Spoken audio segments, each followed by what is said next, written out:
নাটক লোডশেডিং, রচনা ও পরিচালনা জ্যোতির্ময় চক্রবর্তী। শ্রুতি অভিনয়ে সুস্মিতা, দুর্বা, শম্পা ও লিপি। আবহে ঈশান রায়।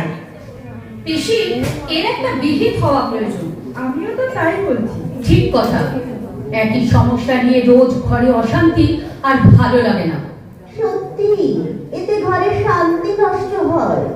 তুমি আবার কি বলছো বৌমা? এই অশান্তি বলে তো তুমি আর তোমার পিসি শাশুড়ি। আমাকে অপবাদ দেওয়ার আগে নিজের দোষটা ভেবে দেখেছো? হ্যাঁ মা, তুমি কিন্তু সিংহ ভাগটা দাবি করো। চুপ কর হতভাগী।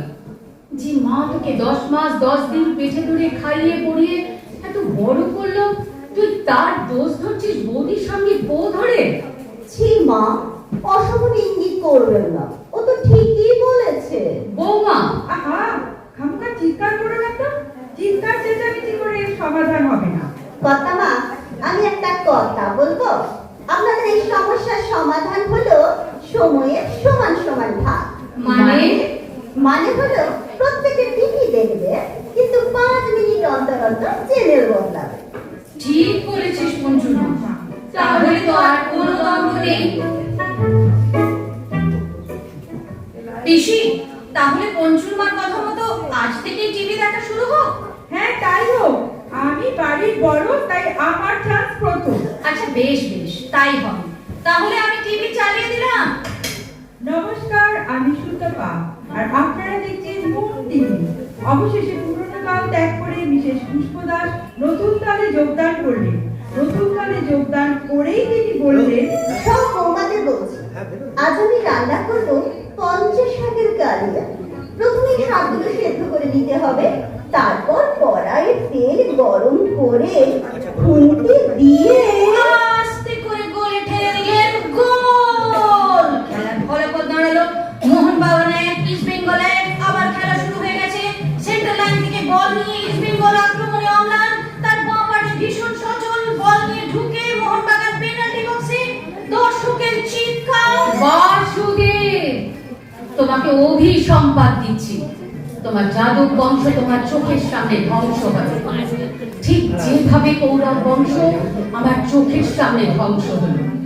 বাসুদেব পর পর 6টা ছক্কা মেরে ভারতকে ইংল্যান্ডের বিরুদ্ধে টি20 বিশ্বকাপের জয়ের দেখালেন। এই অর্ধমাত্র জয়ের পর ড্রেসিং রুমে ভাপা ইলিশ রান্না হবে। আপনাদের প্রথমেই বলেন, ইলিশটা ভালো করে ধুয়ে অল্প আঁচে ভাপিয়ে প্রয়োজন মতো মশলা ছড়িয়ে জোরে লাথি, ফাউল। দুপক্ষের প্লেয়ারদের মধ্যে মারামারি লাগবার উপক্রম। মাঠে চূড়ান্ত উত্তেজনা, লাল কার্ড বার করে। এসো পুত্রগণ, তোমাদের আমি আশীর্বাদ করি প্রাণ ভরে। আজ তোমাদের মাতা কুন্তির হৃদয়ে এত দিনের যন্ত্রণা কিছুটা প্রশমিত হলো। তারপর দাউ দাউ করে জ্বলে চোখের নিমিষে বশীভূত হলো গোটা একটা মাটি। স্থানীয় বাসিন্দাদের অভিযোগ, দমকল বাহিনী আসতে অনেকটা দেরি করায় আগুনের আঁচে বেগুনটা প্রথমে পুড়িয়ে নিতে হবে। তারপর সেই পোড়া বেগুনকে খানিকক্ষণ জলে ডুবিয়ে ঠান্ডা করে পেনাল্টি বক্সে রেখে মারবার জন্য প্রস্তুত হচ্ছে মেহতাব হোসেন, ওদিকে গোলকিপার। আমি দ্রৌপদী, তোমার সখী বাসুদেব। আমার যে কিছুতেই মন মানছে না তোমার বিদায় জানাতে। জানি তোমার অনেক কাজ, তবুও কুকাজের জন্য তিনি কোনোভাবেই অনুতপ্ত নন। তাই বিচারক তাকে 14 দিনের পুলিশি হেফাজতে রাখবার নির্দেশ দিয়েছেন। বিচারকের রায় শুনে আসামির কোনো দেহতন্ত দেখা যায়নি, বরং তার গরম গরম ফুলকপি চপ খেতে ভীষণ ইচ্ছে করছে। চলুন বন্ধুরা, আজ আমরা ফুলকপির চপ বানিয়ে ফেলি। ফুলকপিগুলো ডুবো ডুবো করে প্রথমে কেটে ফেলতে হবে। তবে হ্যাঁ, সাবধান, দেখে নিতে হবে ফুলকপিতে পোকারা। সবাই মিলে পেনাল্টির দাবি করছে। রেফারিকে তারা ঘিরে ধরেছে, কিন্তু রেফারি অনড়। তিনি তার নিজের সিদ্ধান্ত থেকে এক চুল সরতে রাজি নন। ওদিকে পেনাল্টি বক্সের বাইরে ফ্রি কিক মারবার জন্য। এসো পুত্র যুধিষ্ঠির, আর বিলম্ব করা ঠিক হবে না। এবার তোমার কাজ সম্পন্ন করো। আমি মাতা কুন্তী তোমায় আশীর্বাদ করি যেন তোমার আলিপুর চিড়িয়াখানার খাঁচায় ঢুকিয়ে দেওয়া হয়। খাপ ছেড়ে বাঁচে সাধারণ মানুষ। এই সাদা বাঘ চিড়িয়াখানা থেকে বেরিয়ে পড়ায় সাধারণ জনমানুষে যে ভীতির সঞ্চার হয়েছিল, বাঘটি বন দপ্তরের চেষ্টায় ধরা পড়ায় সকলেই নিশ্চিন্ত। এ বিষয়ে প্রশ্ন করা হলে আলিপুর চিড়িয়াখানার প্রধান বলেন, আসুন, আজ আমরা ফুচকা খাবো। দই ফুচকা, জল ফুচকা, শুকনো ফুচকা। উফ, ভাবলেই জিভে জল আসে। আলু, ধনেপাতা, চুরমুর, ঘুগনি দিয়ে জমিয়ে পুর বানিয়ে ফুচকায় ভরে তেঁতুল জলে ডুবিয়ে হাতে নিয়ে মাঝ মাঠ থেকে বল পায়ে বিপক্ষ বক্সের দিকে ছুটে চলেছেন কিংশুক। সামনে ইস্ট বেঙ্গলের দুজন ডিফেন্ডার। কিংশুক কাকে বল হারাবেন দেখছেন, বাঁ পা থেকে ডান পায়ে বলটা নিয়ে। মাতা, আপনি কি হস্তিনাপুরের দিকে যাত্রা করবেন? নিশ্চয় কন্যা দ্রৌপদী আজ বহু বর্ষ পর হস্তিনাপুরে পঞ্চপাণ্ডব পদার্পণ করবে। হস্তিনাপুরের প্রজারা ডেঙ্গু জ্বরে আক্রান্ত হয়ে শয়ে শয়ে মৃত্যুবরণ করছে। এ ব্যাপারে সরকারের দৃষ্টি আকর্ষণ করা হলে তারা কথা দিয়েছেন ডেঙ্গু জ্বরকে প্রতিরোধ করতে তারা সব রকম সহায়তা করতে প্রস্তুত। তবে এ ব্যাপারে জনসাধারণকে সরকার আরো বেশি সচেতন হতে বলেছে।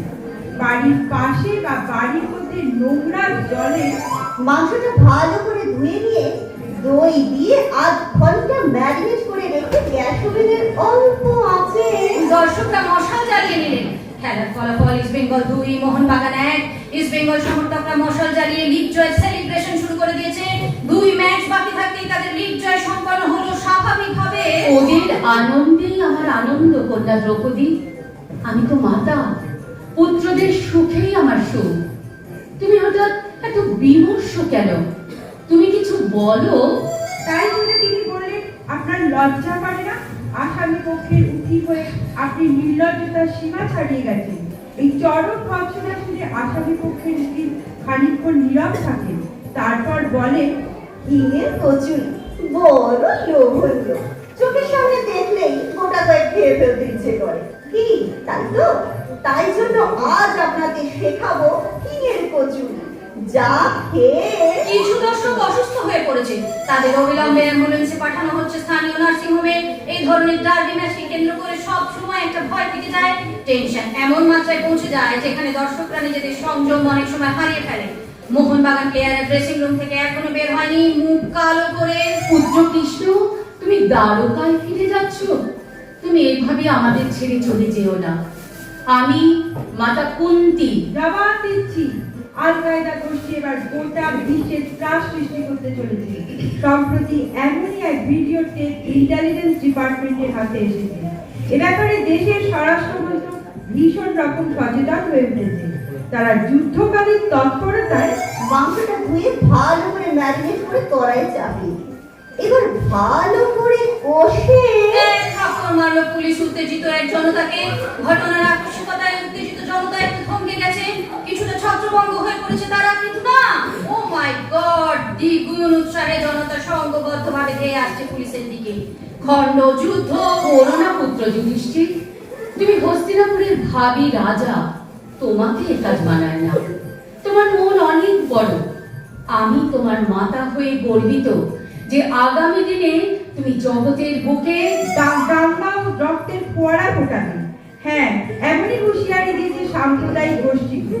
এভাবেই গোটা দেশের সাম্প্রদায়িক শক্তিগুলি মাথা চাড়া দিয়ে উঠছে।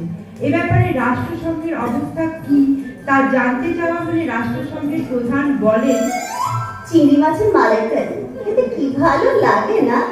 বন্ধুরা, এর রেসিপিটা কিন্তু খুব সোজা। প্রথমেই ভালো টাটকা গলদা চিংড়ি বাজার থেকে কিনে আনুন। তারপর চিংড়ি মাছগুলো নুন হলুদ মাখিয়ে কড়াইয়ের তেলে অল্প আঁচে ভাজতে শুরু করুন। এরপর নারকেল বাটা দিয়ে মাছগুলোকে ছত্রভঙ্গ করতে জল কামান ছোড়া হবে। পুলিশ তারই প্রস্তুতি নিচ্ছে। এর মধ্যে ইস্ট বেঙ্গল প্লেয়াররা এক এক করে ড্রেসিং রুম থেকে বেরোতে শুরু করে দিয়েছে। তারা এগিয়ে যাচ্ছে প্লেয়ার বাসের দিকে। প্লেয়ারদের সুরক্ষার জন্য বিরাট পুলিশ বাহিনী ব্যারিকেড করে দিয়েছে, বন্দুক উঁচিয়ে। কন্যা দ্রৌপদী, তুমি কি করতে চাইছো? তোমার পঞ্চস্বামীকে দেখাশোনা করার দায়িত্ব তো একমাত্র তোমারই। এই দায়িত্ব তোমাকে পালন করতেই হবে। তুমি হবে রাজ মহিষী।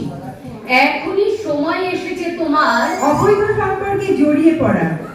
এমনই অভিযোগ তুলেছেন প্রতিষ্ঠিত ব্যবসায়ী টুনটুর আগারওয়াল তার স্ত্রী সম্পর্কে। এই চাঞ্চল্যকর অভিযোগ পেয়ে নো ঘোড়ে চড়ে বসেছে প্রশাসন। এ প্রসঙ্গে টুনটুন আগারওয়ালের স্ত্রীকে প্রশ্ন করা হলে তিনি বলেন, একথা সত্যি, চিংড়ি মাছের মালাইকারির কোনো জবাব হয় না। স্বাদে, গন্ধে, কৌলিন্যে এই রান্নার কোনো বিকল্প নেই। উফ, কি অসাধারণ স্বাদ!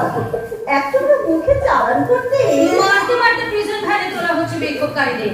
এখন পরিস্থিতি অনেকটাই পুলিশের নিয়ন্ত্রণে। বিক্ষোভকারীরা অনেকটাই পিছু হটে গেছে, ছত্রভঙ্গ হয়ে গেছে তারা পুলিশের ভয়ে। পুত্র কৃষ্ণকে দ্বারকায় ফিরে যেতে হলো।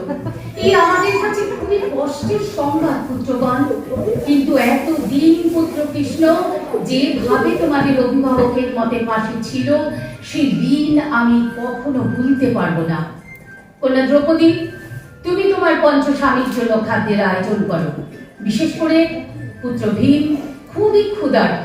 তাই একের পর এক জঙ্গলের গাছ উপড়ে ফেলছে সে অনায়াস। হ্যাঁ, এমনই এক খেপা দাঁতাল হাতির সন্ত্রাসে সন্ত্রস্ত গোটা গ্রাম। বন দপ্তরের লোকেরা অনেক চেষ্টা করেও তার নাগাল পাচ্ছে না। রাতের অন্ধকারে লোডশেডিং।